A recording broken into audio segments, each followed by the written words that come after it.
Human trafficking is a money-making machine that reportedly generates a profit of $32 billion every year. The U.S. State Department says 600,000 to 800,000 people are tracked across international borders every year, with 80% being female and half of those are children. The oil boom certainly drew people here, drew men with money, but there are still men with money.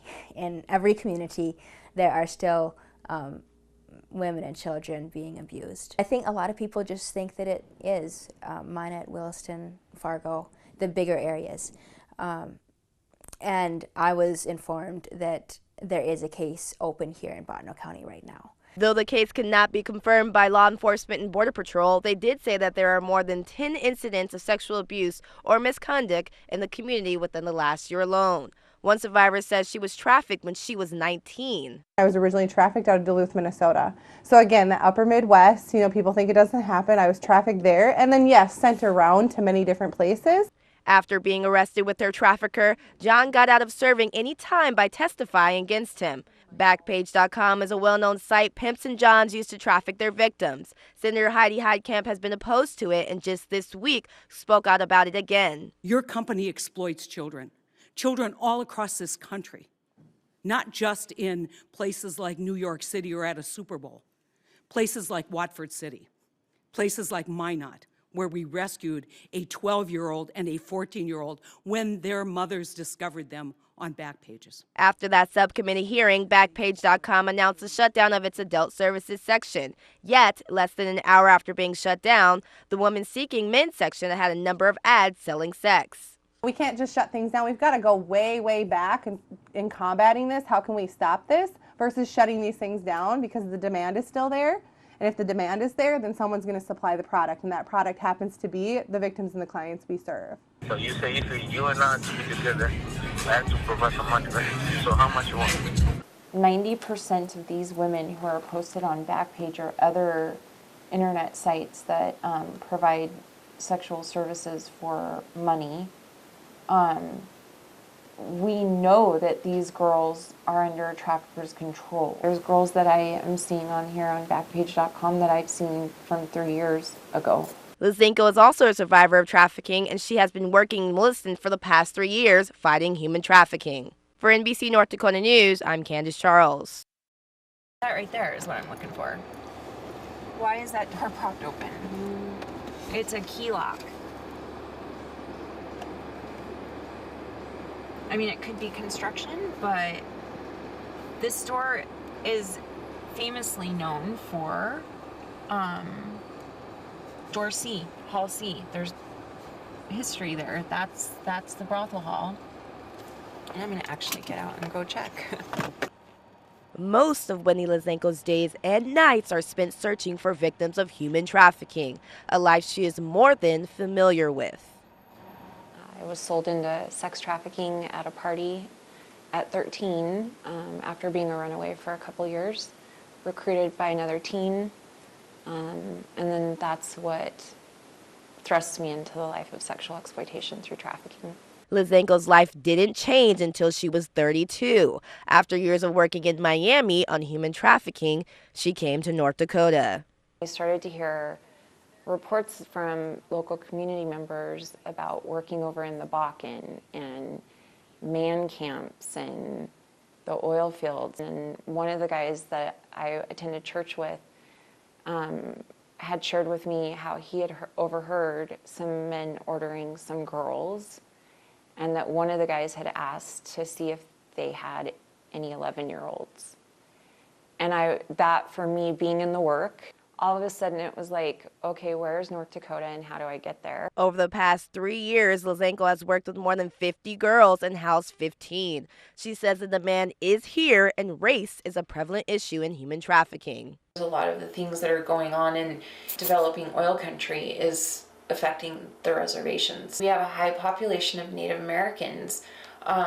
They are people at great risk. The 5 reservations in the state are policed by 3 different jurisdictions, which has led to some loopholes. There was never a need to address human trafficking or prostitution, for that matter, But these last 5 years, 6, 7 years, obviously it's alive in our community. Like many agencies in the state, he says it's difficult to say how many people have been victimized on the reservations, but he says they are working with the state, local, and federal agencies to close the loopholes. One of those is the State Human Trafficking Task Force, directed by Christina Sambor, who says the problem isn't just affecting oil country. There can be a perception that the trafficking in North Dakota was tied exclusively to the Bakken.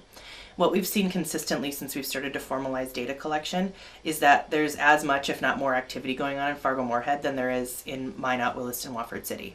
And so what our work has really showed us is that this is a statewide problem and that there are different markets in different places. Just this past June, law enforcement arrested 18 people in an undercover sting operation in Fargo-Moorhead after police posted an online ad soliciting sex with teenage girls.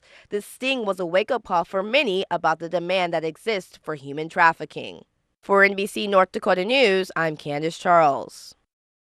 Law enforcement throughout the state is working with federal agencies to crack down on traffickers. Unfortunately, some cases hit roadblocks. So we ran a full-scale operation looking for everything we could, hoping we could uncover people who are in our community who are victims of human trafficking. On some levels, I think that was successful. Just last year, Minot police made 2 prostitution arrests. The year before, they made 6 prostitution arrests, 16 solicitation of prostitution arrests, and 5 trafficking arrests. The state attorney general's office created the Human Trafficking Task Force in 2015 to prosecute traffickers. A number of agencies, including the FBI, Bureau of Criminal Investigations, and Homeland Security Investigations, are part of the task force, along with survivors and advocates. We knew that it was big, but we didn't know how big. Last year alone, the task force served nearly 50 victims across the state, while Youth Works served 56, the domestic violence shelter served 10, and For Her served nearly 15. And these are just the numbers reported. The number of prosecutions don't reflect the number of victims nor cases throughout the state. Many people say this is because there's a lack of human trafficking training. Specifically in areas where there's not appropriate training. They're not trained in how to act. There has been some training for indicators of human trafficking and that type of stuff that have been initiated for law enforcement over the past few years, and there's a need for more of that. The North Dakota Law Enforcement Training Academy says each officer receives 2 hours of human trafficking training. To keep their license, officers must receive 60 hours of training over a 3-year period, but those hours can be allotted as the station sees fit. Border Patrol encounters the issue firsthand and says that training is extremely important. Sometimes the signs aren't that obvious, but officers do get some training. Some of the things that we look for are things that are amiss, lack of identification documents or travel documents. They have lack of freedom of movement. FBI and HSI has been working with local law enforcement throughout the state. Here in Minot, HSI agents admit that human trafficking cases are challenging. The problem is a lot of the victims don't necessarily want to cooperate with law enforcement. Have a hard time overcoming the fact that law enforcement isn't there to charge them with prostitution per se, as we're more concerned and more interested in investigating the people that have forced them into that. An HSI agent in Fargo says creating awareness has led to some successful operations. We brought an awareness where there not necessarily was a lot of looking out for human trafficking violations. And that was very successful, and it generated several cases over the last couple of years, starting from a routine traffic stop. One of the things that I know I've been able to do in some past cases is just help hang on to the girls. Where are they? Stay in touch with them. But that's a big part of what I do, is just try to make sure that we know where they are and try to make sure that they're connected to the process. And victims being a part of the process can put human traffickers behind bars. For NBC North Dakota News, I'm Candace Charles. Even though human trafficking seemed to expand as the oil industry was booming, more resources are now in place to help combat it. There's always a chance that it might grow again as our population grows along, as our oil prices do come back up and the oil comes back. But now there are a lot more resources. One of those resources is community awareness and involvement, which is the cornerstone of the Department of Homeland Security's Blue Campaign. that's gone out to educate not only law enforcement but also communities about the hidden aspects of human trafficking. And they do that through like public service announcements, through outreach to various law enforcement agencies or other community organizations all across the country. Through events and presentations, police and government agencies use the Blue campaign to educate and inform the public about the dangers of human trafficking and issues in communities that may result in human trafficking cases. It's based on sexual abuse identities.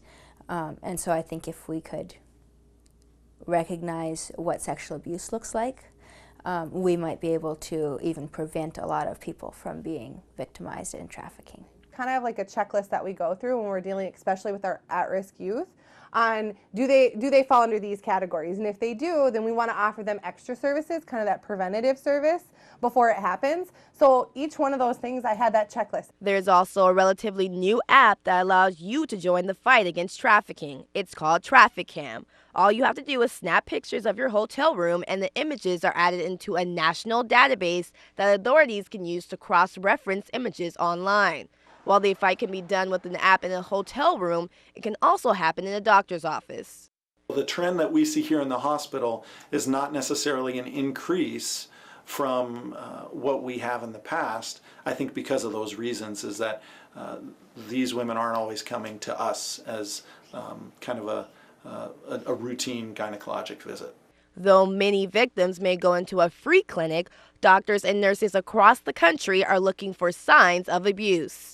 Human trafficking has always been going on, but now it is getting much more notoriety because of some highly publicized cases of girls that are actually being rescued from it, and I think there's more awareness about what's happening now. The awareness about the issue is here, and the fight is on, and a changed mindset can help keep you and your family safe. Are we raising good, respectful men? Are we raising women that know that they have worth and know that they too carry, strength, and that they're not the weak ones? Because that's what society's kind of put. Men are strong, women are weak. We need to change those stereotypes. For a community in danger, which rings true around the globe, being aware and active is all it takes to possibly save someone's life.